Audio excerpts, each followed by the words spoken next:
The Ukraine crisis is a result of the failed grand strategy at the global level as played by the USA.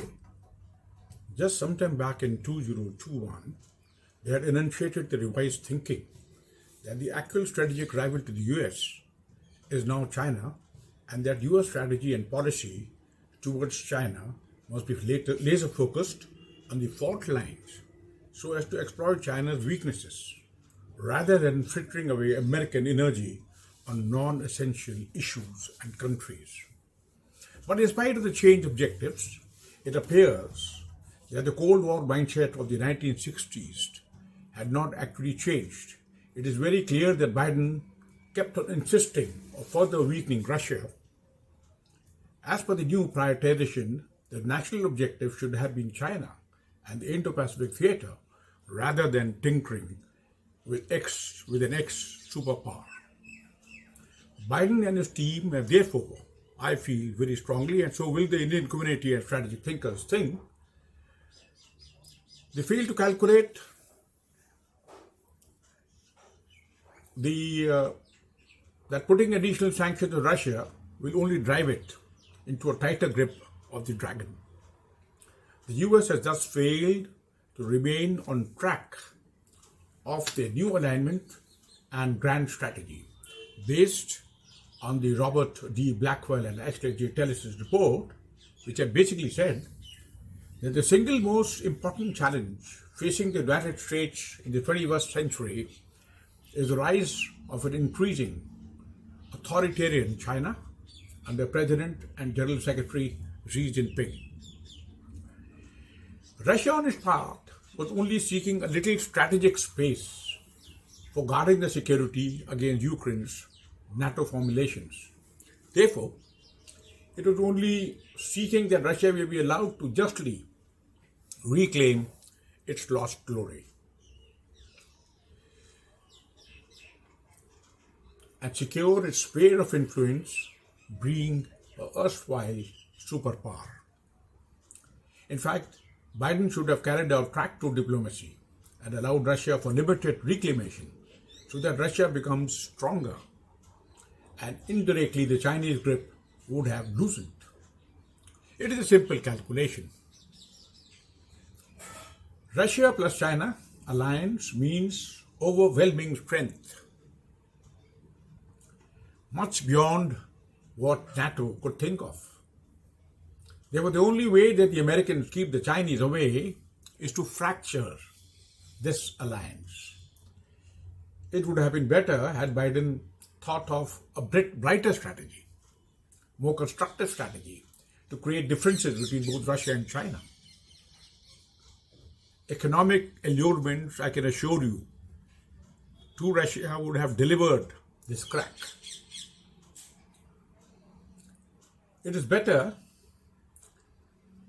that Biden should have created a brighter strategy. This is the thing which I'm trying to focus again and again, a brighter strategy to create differences between Russia and China and lure Russia into the Western world.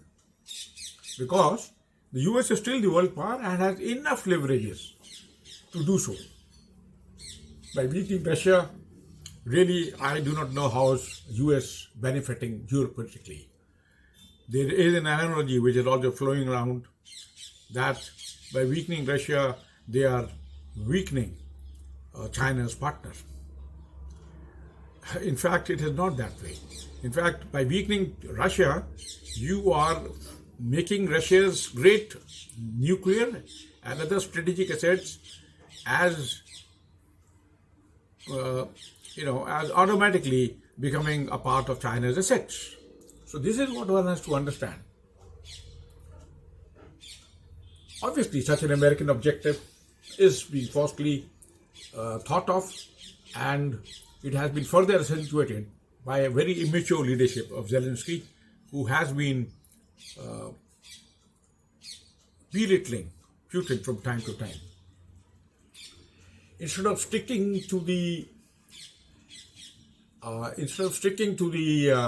new security dynamics in the Indo-Pacific, Biden went off track and got involved and in fact created the Ukraine crisis. This is what I and any logical person will think.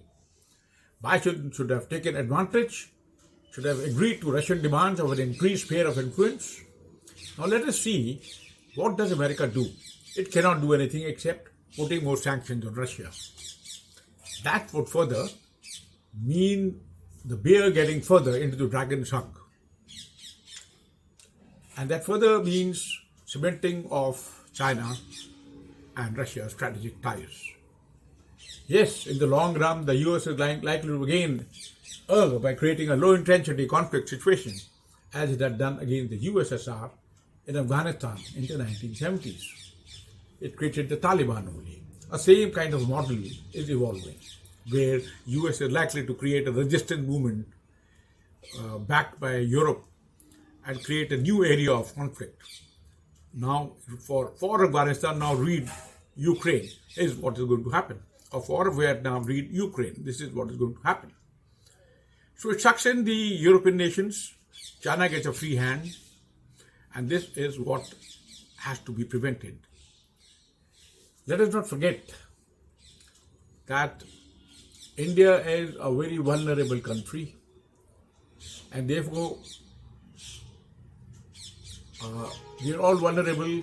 If you really calculate what has happened is, let us say, in the overall scenario of the Indo-Pacific and the global affairs, if you agree with the concept that the Chinese were able to maneuver this particular Ukraine attack for their own spin-offs, if that is true, then probably this was phase one. The Russian invasion was phase one of the Russian invasion of Ukraine is phase one. And Chinese thereafter will set a similar model on Taiwan and maybe a similar model on the Himalayas along the LAC against India.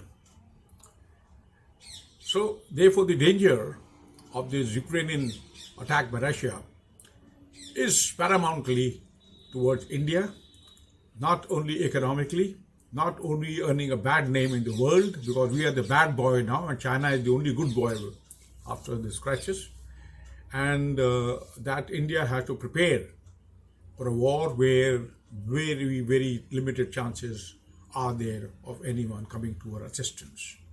And that we'll cover in my next series of defense lectures. Thank you.